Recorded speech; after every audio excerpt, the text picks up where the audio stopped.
మనం బ్రతికే ఉండడానికి అవసరమైన ముఖ్యమైన ప్రక్రియ శ్వాస తీసుకోవడం. అంత ముఖ్యమైన పని అసలు మన ప్రమేయం లేకుండానే జరగడం అనేది నిజంగా ఒక అద్భుతం. ఎందుకంటే ఒకసారి ఊహించుకోండి, ఒకవేళ అన్ని పనుల్లాగానే మన ప్రమేయంతోనే గాలి పీల్చాలంటే మనం శ్వాస తీసుకోవడం తప్ప మరింకే పని చేయలేం. సరే, అసలు మనం గాలి పీల్చి వదిలే ఆ కొద్ది సమయంలో ఏం జరుగుతుంది? మనం పీల్చిన గాలి లోపల ఏమవుతుంది? మన శ్వాస వ్యవస్థ ఎలా పనిచేస్తుంది? చివరగా పొగ తాగే వాళ్లకు ఆ పొగ వాళ్ళకి తెలియకుండానే వాళ్ళ శ్వాస వ్యవస్థను అలాగే మొత్తం శరీరాన్ని ఎలా పాడు చేస్తుందో చూద్దాం. మనం బ్రతికేదే ఈ శ్వాస వలన. ఆ వ్యవస్థ ఎంత అద్భుతంగా పనిచేస్తుందో తెలిస్తే ఆశ్చర్యపోక తప్పదు. కాబట్టి ఈ వీడియోని పూర్తిగా చూడండి. మనం ఆక్సిజన్ తీసుకుని కార్బన్ డైఆక్సైడ్ని వదులుతామని మనకు తెలుసు. కానీ మన చుట్టూ ఉండే గాలిలో 21% ఆక్సిజన్ ఉంటే 78% నైట్రోజన్ ఉంటుంది. మరి మనం ఆక్సిజన్ తీసుకుంటున్నాం అని ఎలా అనగలం? అంటే మనం తీసుకునే శ్వాసలో నైట్రోజన్ కూడా ఉంటుంది, కానీ అది ఆక్సిజన్ అంత వేగంగా మన శరీరంతో రియాక్ట్ అవ్వదు. కాబట్టి అది ఎందుకు పనిచేయదు. కానీ ఆక్సిజన్ మాత్రం వేగంగా రియాక్ట్ అవుతుంది. అలాగే మన బాడీలో ఎనర్జీ క్రియేట్ అవ్వాలంటే ఆక్సిజన్ మాత్రమే యూజ్ అవుతుంది. ఇలా మనం పీల్చుకున్న గాలిలో 21% ఆక్సిజన్ ఉంటే మనం వదిలే గాలిలో కూడా 16% ఆక్సిజన్ ఉంటుంది. అంటే మనం తీసుకునే దానిలో 5% ఆక్సిజన్ మాత్రమే మనం ఉపయోగించుకుంటున్నాం. మిగిలిన ఆక్సిజన్ మరలా బయటకు వచ్చేస్తుంది. ముందుగా మన శ్వాస వ్యవస్థ ముక్కు నుండి మొదలవుతుంది. మన ముక్కు లోపలి చర్మం మ్యూకస్తో తడిగా ఉండి చిన్న చిన్న వెంట్రుకలు కలిగి ఉంటుంది. మనం పీల్చిన గాలిలో ఉండే దుమ్ము, ధూళి అనేవి ఈ లోపల అతుక్కుపోయి ఆగిపోతాయి. అలాగే ఊపిరితిత్తుల్లోకి వెళ్ళే గాలి అనేది తడిగా మరియు కొద్దిగా వేడిగా లోపలికి వెళ్ళాలి. లేకపోతే ఊపిరితిత్తుల్లోని లోపలి పొరలు దెబ్బతింటాయి. అందుకే ముక్కు లోపల నాజల్ క్యావిటీ అనే భాగంలో రక్తనాళాలు మనం పీల్చిన గాలిని వేడిగా తయారు చేస్తే ముక్కు లోపలి గోడల మీద ఉండే మ్యూకస్ గాలిని తడిగా మారేలా చేస్తుంది. మీకు తెలుసా, మన ముక్కుకి ఉన్న 2 రంధ్రాలలో ఒక సమయంలో ఒక రంధ్రం మాత్రమే పూర్తిగా పనిచేస్తుంది. అంటే ఒక రంధ్రం ద్వారానే శ్వాస తీసుకోవడం, వదలడం జరుగుతుంది. కావాలంటే ఒకసారి మీరు కూడా చెక్ చేసుకోండి. ఎందుకంటే మన ముక్కు లోపల టిష్యూస్ ఉంటాయి. ఒక సమయంలో కుడి ముక్కు రంధ్రంలోని టిష్యూస్ ఉబ్బి ఆ రంధ్రాన్ని మూసేస్తాయి. అప్పుడు ఎడమ రంధ్రం పూర్తిగా తెరుచుకుని ఉండడంతో శ్వాస దాని ద్వారా జరుగుతుంది. కానీ కుడివైపు రంధ్రం నుండి చాలా తక్కువ బ్రీతింగ్ జరుగుతుంది. కొంత సమయం తర్వాత ఎడమవైపు రంధ్రంలోని టిష్యూస్ ఉబ్బి ఆ రంధ్రాన్ని మూసేస్తాయి. అప్పుడు కుడివైపు రంధ్రం పూర్తిగా తెరుచుకుని శ్వాస దాని ద్వారా జరుగుతుంది. ఈ విధంగా మారుతూ ఉంటుంది. దీనిని నాజల్ సైకిల్ అని అంటారు. సరే, ఇప్పుడు లోపలి నిర్మాణం చూద్దాం. ముందుగా ముక్కు, తర్వాత నాజల్ క్యావిటీ, గొంతు, అక్కడి నుండి లోపల ఊపిరితిత్తుల వరకు విండ్ పైప్ ఉంటుంది. దీనినే ట్రాకియా అని కూడా అంటారు. అక్కడి నుండి ఈ ట్రాకియా అనేది 2 గొట్టాలుగా విడిపోతుంది. వాటిని బ్రాంకై అని అంటారు. అవి మొక్కకి ఉండే కొమ్మల్లా సన్నని వాయు మార్గాలుగా విస్తరించి ఉంటాయి.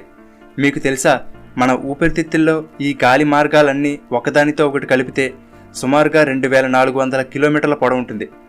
వీటి చివర ఒక స్పాంజ్ టైప్లో చిన్న చిన్న గాలి సంచులుంటాయి. వీటిని ఆల్వియోలై అని అంటారు. ఇటువంటివి మన ఊపిరితిత్తుల్లో సుమారుగా 50 కోట్ల గాలి సంచులుంటాయి.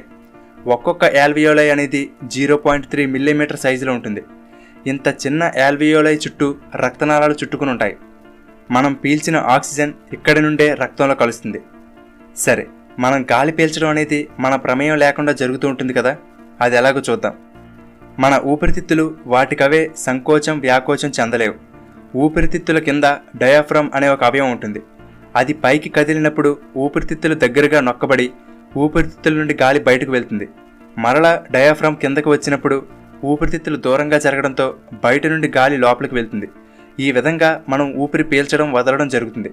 మన మెదడులోని ఆటోనమిక్ నర్వస్ సిస్టమ్ అనేది మన ప్రమేయం లేకుండానే ఈ డయాఫ్రమ్ అనేది సంకోచం, వ్యాకోచం చెందేలా చేస్తుంది. దీనివలన నిరంతరం మన శ్వాస కొనసాగుతుంది. బయట వాతావరణంలో ఆక్సిజన్ ఏ లెవెల్లో ఉంది, మన బాడీకి అప్పుడు చేస్తున్న పని ఆధారంగా ఎంత ఆక్సిజన్ అవసరం అనే దానిని బట్టి మనం ఎంత వేగంగా శ్వాస తీసుకోవాలనేది మన మెదడు నిర్ణయిస్తుంది. ఇలా సాధారణంగా ఒక మనిషి రోజుకి సుమారుగా 17,000 నుండి 23,000 సార్లు శ్వాస తీసుకుంటాడు. ఎయిర్ ఫ్లోని వాల్యూమ్ పరంగా లీటర్లలో కూడా కొలవచ్చు. ఆ విధంగా చూసుకుంటే ఒక రోజుకి మనం దాదాపుగా 11,000 లీటర్ల గాలిని పీల్చడం, వదలడం జరుగుతుంది. ఇప్పుడు మనం పీల్చిన గాలి లోపలికి వెళ్ళి బయటకు వచ్చే వరకు ఏం జరుగుతుందో చూద్దాం. మనం ఒక్కసారి శ్వాస తీసుకుంటే సుమారుగా 100 క్వింటిలియన్ ఆక్సిజన్ మాలిక్యూల్స్ మన ఊపిరితిత్తుల్లోకి వెళ్తాయి. అలా మనం పీల్చిన గాలి ముక్కు ద్వారా విండ్ పైప్ ద్వారా ప్రయాణించి బ్రాంకై లోపలికి వెళ్తుంది. ఈ మార్గం లోపల కొద్దిగా తడిగా మ్యూకస్తో ఉండే సిలియా అనబడే వెంట్రుకలు వంటివి ఉంటాయి. ఇవి ఊపిరితిత్తులకు ప్రమాదం కలిగించే దుమ్ము, ధూళి కానీ ఏవైనా క్రిములు వంటివి కానీ ఉంటే దీనికి అతుక్కుపోతాయి. తరువాత మనకు తుమ్ము కానీ దగ్గు కానీ వచ్చినప్పుడు ఆ వేగానికి ఇవన్నీ బయటకు వెళ్ళిపోతాయి. ఇక్కడి నుండి గాలి చివర్లో ఉన్నటువంటి ఆల్వియోలై అనబడే గాలి సంచుల్లోకి చేరుకుంటుంది. ఈ గాలి సంచులకి చాలా సన్నని పొర ఉంటుంది. వీటికి బయట వైపు ఉండే రక్తనాళాలలో రక్తం ప్రవహిస్తూ ఉంటుంది. ఇప్పుడు మనం పీల్చిన ఆక్సిజన్ ఈ పొర గుండా ప్రవేశించి ఎర్ర రక్త కణాలతో కలుస్తుంది. మన శరీరం అనేది కొన్ని కోట్ల కణాలతో నిర్మించబడి ఉంటుంది. ఈ రక్తం మన శరీరమంతా ప్రవహిస్తూ మన శరీరంలోని ప్రతి కణానికి ఈ ఆక్సిజన్ని అందిస్తుంది. మనం ఏ పని చేయాలన్నా ఎనర్జీ కావాలి కదా, ఆ ఎనర్జీ ఈ ఆక్సిజన్ సహాయంతో తయారవుతుంది. అది ఎలాగో చూద్దాం. మనం తిన్న ఆహారం అనేది గ్లూకోజ్గా మారి మన శరీరంలోని ప్రతి కణంలోకి చేరుకుంటుంది. ఈ గ్లూకోజ్ అనేది మనకు కావలసిన ఎనర్జీగా మారాలంటే దానికి ఆక్సిజన్ కావాలి. ఇప్పుడు ప్రతి కణంలో ఉండే మైటోకాండ్రియా అనేది ఈ ఆక్సిజన్ సహాయంతో ఆ గ్లూకోజ్ని ఎనర్జీగా విడుదల చేస్తుంది. దీనిని ఏటీపీ అని అంటారు. ఈ ఏటీపీ గురించి సింపుల్గా చెప్పాలంటే ఎనర్జీని స్టోర్ చేసుకునే ఒక బ్యాటరీ లాంటిది. ఈ ప్రాసెస్ మొత్తాన్ని సెల్యులర్ రెస్పిరేషన్ అని అంటారు. ఈ ప్రాసెస్ జరిగే క్రమంలో కార్బన్ డైఆక్సైడ్ విడుదలవుతుంది. ఇది విషపూరితమైనది, అలాగే మన శరీరానికి కూడా పనికిరాదు. కాబట్టి ఇలా విడుదలైన కార్బన్ డైఆక్సైడ్ మరలా ఎర్ర రక్త కణాల ద్వారా ప్రవహించి ఆల్వియోలై ద్వారా రక్తం నుండి ఊపిరితిత్తులోకి చేరుకుని అక్కడి నుండి మనం శ్వాస వదిలినప్పుడు బయటకు విడుదలవుతుంది. ఇది మన శ్వాస వ్యవస్థ. చాలా సింపుల్గా శ్వాస తీసుకుంటున్నాం, కానీ మనం ఒకసారి గాలి పీల్చి వదిలే సమయంలో వెనకాల ఇంత సంక్లిష్టమైన ప్రక్రియ జరుగుతుంది. ఈ సెల్యులర్ రెస్పిరేషన్ జరిగి ప్రతి కణంలో ఎనర్జీ విడుదలవ్వాలంటే ఆక్సిజన్ తప్పనిసరిగా నిరంతరం అందుతూ ఉండాలి. సరిగ్గా ఆక్సిజన్ అందకపోతే ఒక్కొక్క కణం నశించిపోతాయి. ముఖ్యంగా బ్రెయిన్, మెదడుకు 4 నిమిషాల పాటు ఆక్సిజన్ అందకపోతే బ్రెయిన్ సెల్స్ చనిపోవడం ప్రారంభమవుతుంది. ఆక్సిజన్కి అంత ఇంపార్టెన్స్ ఉంటుంది. ఎలాగో మనం శ్వాస గురించి చెప్పుకుంటున్నాం కాబట్టి ఒక ముఖ్యమైన విషయం గురించి తెలుసుకుందాం. ఈ రోజుల్లో మనం రోజువారీ పనుల్లో పడిపోయి మన శ్వాస మీద అసలు దృష్టి పెట్టడం లేదు. చాలా చిన్నగా శ్వాసలు తీసుకుంటున్నాం. ఇలా చిన్న శ్వాసలు తీసుకుంటే మనం ముందు చెప్పుకున్నట్లుగా 50 కోట్ల గాలి సంచుల్లో చాలా వాటిలోకి కనీసం గాలి కూడా చేరదు. అలా కాకుండా లోతుగా దీర్ఘంగా గాలి పీల్చుకుంటే అన్ని గాలి సంచుల్లోకి నిండుగా ఆక్సిజన్ చేరుకుంటుంది. అందుకే ఎల్లప్పుడూ కాకపోయినా కనీసం ఖాళీ సమయం దొరికినప్పుడు లోతుగా గాలి పీల్చడం ప్రాక్టీస్ చేయండి. ప్రాణాయామం చేస్తే ఇంకా మంచిది. ప్రాణాయామం చేసినప్పుడు దీర్ఘంగా గాలి తీసుకోవడమే కాకుండా కొంతసేపు ఊపిరి బిగపట్టడం జరుగుతుంది. ఆ సమయంలో ఆక్సిజన్ కార్బన్ డైఆక్సైడ్ ఎక్స్చేంజ్ బాగా జరుగుతుంది. కాబట్టి వీలైతే ప్రాణాయామం కూడా చేయండి. ఇప్పుడు స్మోకింగ్ చేసే వాళ్ళ గురించి చూద్దాం. ఒక సిగరెట్, చుట్ట, బీడి ఏదైనా కానీ కాల్చినప్పుడు లోపలికి పీల్చే గాలిలో 5,000 నుండి 7,000 రకాల కెమికల్స్ ఉంటాయని నేషనల్ క్యాన్సర్ ఇన్స్టిట్యూట్ ప్రకటించింది. వాటిలో 250 కెమికల్స్ అనేవి అత్యంత ప్రమాదకరమైనవి. ఇవి స్మోకింగ్ చేసేవారికే కాకుండా పక్కన ఉండి పీల్చిన వారికి కూడా ప్రమాదం కలిగిస్తాయి.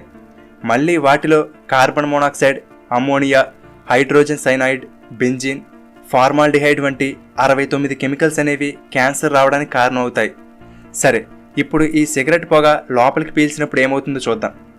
గాలి లోపలికి ప్రయాణించే విండ్ పైప్ లోపల గోడల్లో సిలియా అనబడే వెంట్రుకలు బయట నుండి వచ్చే దుమ్ము, ధూళిని ఆపుతాయని చెప్పుకున్నాం కదా. ఈ సిగరెట్ పొగ అనేది ఆ సిలియాని నాశనం చేస్తుంది. దానితో ఇక బయట నుండి వచ్చే క్రిములు, దుమ్ము అంతా కూడా డైరెక్ట్గా ఊపిరితిత్తుల్లోకి వెళ్ళిపోతుంది.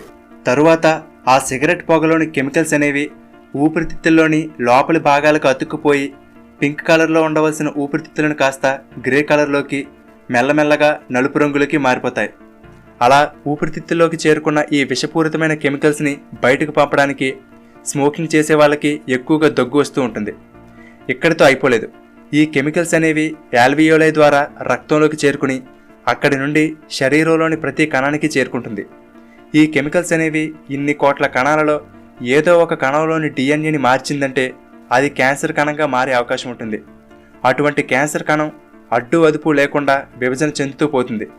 కాబట్టి పొగ తాగితే కేవలం ఊపిరితిత్తులకు మాత్రమే కాదు, శరీరంలో ఏ భాగంలో అయినా క్యాన్సర్ రావడానికి అవకాశం ఉంటుంది. ఈ స్మోకింగ్ అనేది పుట్టబోయే పిల్లల మీద కూడా ప్రభావాన్ని చూపిస్తుంది. ఈ పొగాకుతో తయారయ్యే చుట్ట, బీడి, సిగరెట్ వంటి వాటిలో నికోటిన్ అనే పదార్థం ఉంటుంది. ఇది రక్తంలో కలిసి మెదడుకు చేరుకున్నప్పుడు మనం దానికి ఎడిక్ట్ అయిపోయేలా చేస్తుంది. అలా ఎక్కువగా కాల్చుతూ ఉంటే నికోటిన్ మత్తుకు బానిసగా మారిపోవాల్సి వస్తుంది. కాబట్టి ఏదో సరదాగా ఒకసారి ట్రై చేద్దాం, లేదా స్టైల్గా ఉంటుందని స్మోకింగ్ అలవాటు చేసుకోకండి. తరువాత వదులుకోలేక ఇబ్బంది పడాలి. ఇది ఫ్రెండ్స్ మన శ్వాస వ్యవస్థ. ఇంత సంక్లిష్టమైన నిర్మాణాన్ని సింపుల్గా చెడు అలవాట్లతో పాడు చేసుకోకండి. మనం చేయవలసిందల్లా మనకున్న ఈ సిస్టమ్ని జాగ్రత్తగా కాపాడుకుంటూ ఆరోగ్యంగా జీవించడమే.